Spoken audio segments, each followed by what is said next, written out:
بسم اللہ الرحمن الرحیم۔ السلام علیکم دوستو، آج کی اس ویڈیو میں ہم آپ کو مقام ابراہیم کی زیارت بھی کرائیں گے اور اس کی ہسٹری کے بارے میں بھی بتائیں گے۔ مقام ابراہیم کیا ہے؟ مقام ابراہیم دراصل وہ پتھر ہے جو بیت اللہ کی تعمیر کے وقت حضرت ابراہیم علیہ السلام نے اپنے قد سے اونچی دیوار قائم کرنے کے لیے استعمال کیا تھا، تاکہ وہ اس پتھر پر کھڑے ہو کر دیوار تعمیر کریں۔ مقام ابراہیم خانہ کعبہ سے تقریباً 13.25 میٹر مشرق کی جانب قائم ہے۔ مقام ابراہیم کا ذکر قرآن حکیم کی سورۃ البقرہ کی آیت 125 میں بھی موجود ہے۔ 1967 سے پہلے اس مقام پر ایک کمرہ تھا، مگر اب سونے کی ایک جالی میں بند ہے۔ اس مقام کو مصلی کا درجہ بھی حاصل ہے اور امام کعبہ اس کی طرف سے کعبے کی طرف رخ کر کے نماز پڑھاتے ہیں۔ طواف کے بعد یہاں 2 رکعت نفل پڑھنے کا بھی حکم ہے۔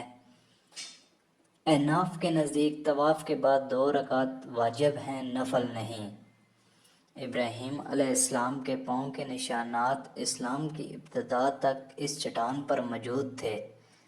حافظ ابن حجر رحمۃ اللہ علیہ کہتے ہیں، مقام ابراہیم سے مراد وہ پتھر ہے جس پر ابراہیم علیہ السلام کے نشانات ہیں۔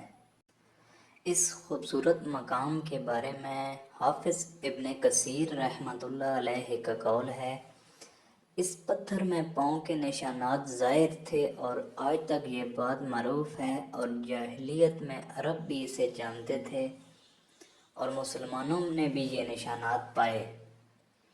جس طرح کہ انس بن مالک رضی اللہ عنہ فرماتے ہیں کہ میں نے مقام ابراہیم دیکھا کہ اس میں ابراہیم علیہ السلام کی انگلیوں اور ایڑیوں کے نشانات موجود تھے، لیکن یہ بات ہے کہ لوگوں کے ہاتھ لگنے سے وہ نشانات جاتے رہے۔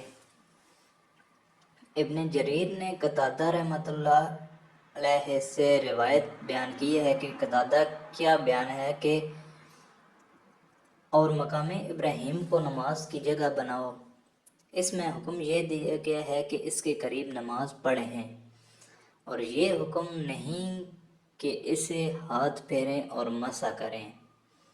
اور اس امت نے بھی وہ تکلیف شروع کر دی جو پہلی امت کرتی تھی۔ ہمیں دیکھنے والے نے بتایا کہ اس میں ابراہیم علیہ السلام کی انگلیوں اور ایڑیوں کے نشانات موجود تھے اور لوگ اس پر ہاتھ پھیرتے رہے حتیٰ کہ وہ نشانات جاتے رہے۔ شیخ ابن عثیمین رحمۃ اللہ علیہ کہتے ہیں، اس میں کوئی شک نہیں کہ مقام ابراہیم کا ثبوت ملتا ہے، اور جس پر کرسٹل چڑھایا گیا ہے وہ مقام ابراہیم ہی ہے، لیکن وہ گڑھے جو اس وقت اس پر ہیں وہ پاؤں کے نشانات ظاہر نہیں ہونے دیتے، اس لیے کہ تاریخی طور پر اس کا ثبوت ملتا ہے کہ پاؤں کے نشانات زمن طویل سے مٹ چکے ہیں۔ سورہ آل عمران میں بھی اس کا ذکر آیا ہے، جس کا مفہوم یہ ہے کہ کعبہ مکرمہ میں اللہ تعالیٰ کی بہت سی نشانیاں ہیں، جس میں ایک بڑی اور کھلی نشانی مقام ابراہیم ہے۔ اور ایک اور جگہ اس پتھر کی عظمت کو بیان کرتے ہوئے سورہ بقرہ کی آیت 125 میں یہ بیان فرمایا کہ ابراہیم علیہ السلام کے کھڑے ہونے کی جگہ کو نماز کا مقام بناؤ۔ بہت ہی خوبصورت نظارہ ہے، یہ دیکھیں، مکہ شریف کی زیارت کریں۔ ماشاءاللہ سبحان اللہ، بہت ہی دلکش مناظر ہیں۔ دیکھیں، یہ طواف کے دوران کے مناظر ہیں۔ اس وقت بندہ بالکل ہی اللہ کے قریب ہوتا ہے، اس کے دل کی کیفیت یا بندہ خود جانتا ہے یا اس کا خدا جانتا ہے۔ کتنے ہی پیارے مناظر، یہ دیکھیں ماشاءاللہ، بہت ہی خوش نصیب سیکورٹی اہلکار اپنی ڈیوٹی پر موجود۔ کتنی ہی پیاری ڈیوٹی ہے جو کعبہ شریف کے ساتھ ملی ہے۔ ہر وقت کعبے کے منظر دیکھ رہے ہیں، ہر وقت کعبے کی زیارت کر رہے ہیں۔ ماشاءاللہ سبحان اللہ، اللہ پاک سے دعا ہے اللہ پاک ہم سب کو اپنے پیارے گھر کی زیارت نصیب فرمائے، ہم سب کے گناہ معاف فرمائے اور ہمیں اپنے گھر کی بار بار زیارت